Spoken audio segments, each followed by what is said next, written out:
Grace and peace into every one of you. Thanks be to God because He has been so very good to the people of God and the world at large. I bring you greetings. I am Bishop Evelyn Davis, and you are watching Breakfast with the Bishop. In my last episode, I taught regarding the subject integrity. And since that time, God has allowed me to encounter various situations regarding the word integrity. Would like to share with you in particular, but before I do that, I just want to give a shout out to a couple of individuals who have been in contact with me the last couple of weeks regarding the program.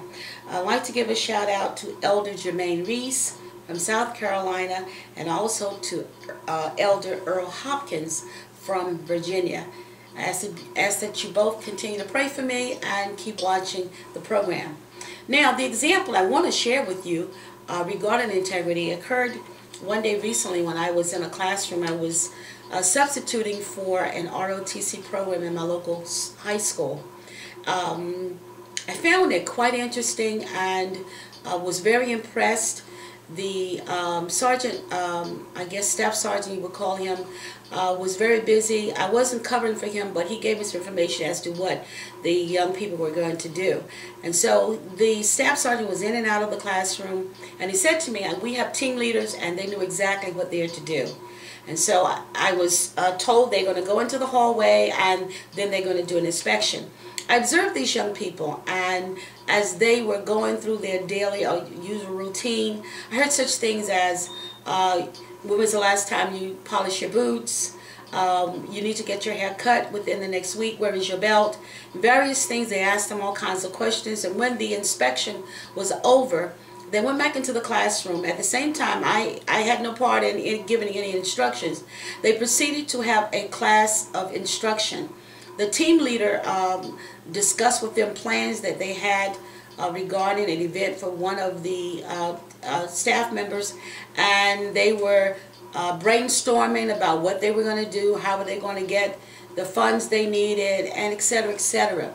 But I was very impressed because what I saw was the definition that I gave you in the last episode regarding integrity. And I want to say this again. It's a very simple definition, but this is what I said to you. Integrity is doing the right thing when no one is watching you. I was a substitute. If anyone know anything about substituting, sometimes children don't always give the substitute the kind of respect that they would their normal teacher. But in this particular case, these young people were taking care of what you would say business. And so we thank God because there are still individuals who are trying to teach young people, and I'm focusing on young people tonight, about integrity, because I said this, and what happened is I went back to the classroom on Friday actually, and I went back because on the walls of 3 of the walls in that classroom, they had the ROTC, or the Air Force core values code that they use, and this is what it says: integrity first, service before self, and excellence in all we do.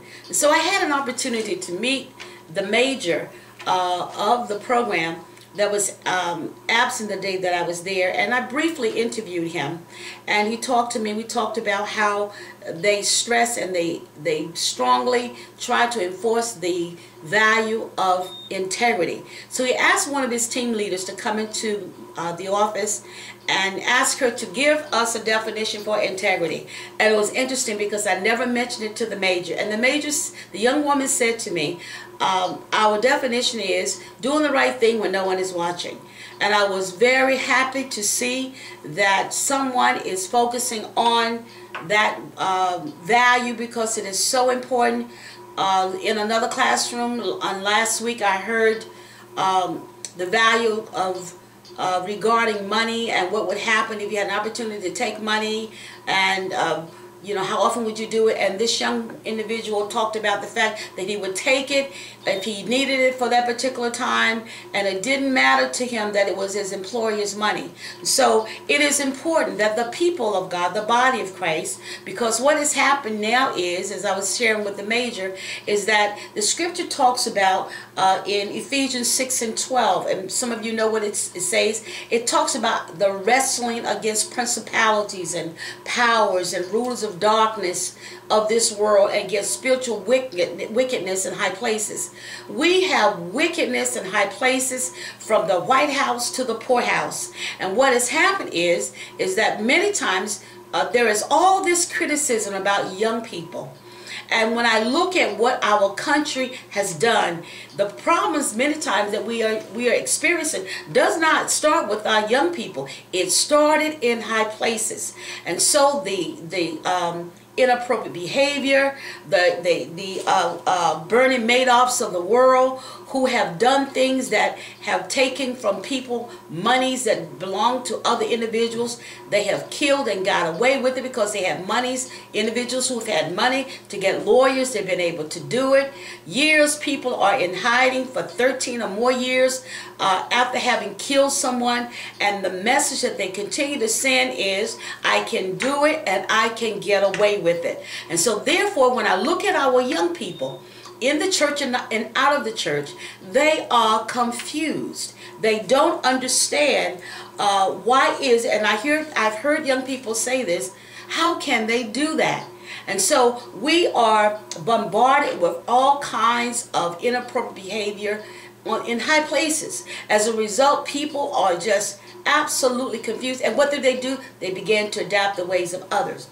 Now, as far as the church is concerned, we have a great responsibility. It is our duty to show the world that God requires that we do what is right, that we are to be an example of righteousness, that we are to also be the ones that will, in our behavior, say to others, this is the way what God requires. Now in Titus 2, and I believe it is 2 and 7, it says, and you yourself must be an example to them by doing good. You must be honest and you must be good. You must do what is right. This is what God is saying to the body of Christ. Good works of every kind, not just some things, but in everything that you do. Let everything you do reflect the integrity and seriousness of your teaching. To maintain it, you must remember to refer to truth and honesty. Now, I mentioned in one of my episodes talking about a point of reference. We should have a point of reference, especially the body of Christ. If you grew up in a family where honesty and doing things right was not there, now that you are saved, if you did the right thing, if you attended Bible study, you attended Sunday school, then you now have a point of reference. You have something that you can go back to and look at and say, is this right, what I'm doing? So refer to truth and honesty in all your decisions, thoughts, your action, and your reactions. I would like to leave with you before I go off today. I was thinking about the word, and I just wanted to leave something with you that will help you to be a better example of integrity. Sometimes there are things that happen to us, and we often think that it is a blessing. But some things are not a blessing, especially when they are given to you in an inappropriate way, and it is not the correct way for it to take place. I say to you, it is nothing but a setup. The more you walk in dishonor, the more you're going to walk in it. But I'd like to leave these three things with you. You might want to call it promote integrity. Number one, emphasize integrity through teaching. You can teach it. Number two, then you reinforce it. How do you reinforce it? By doing the right thing, making the right decisions.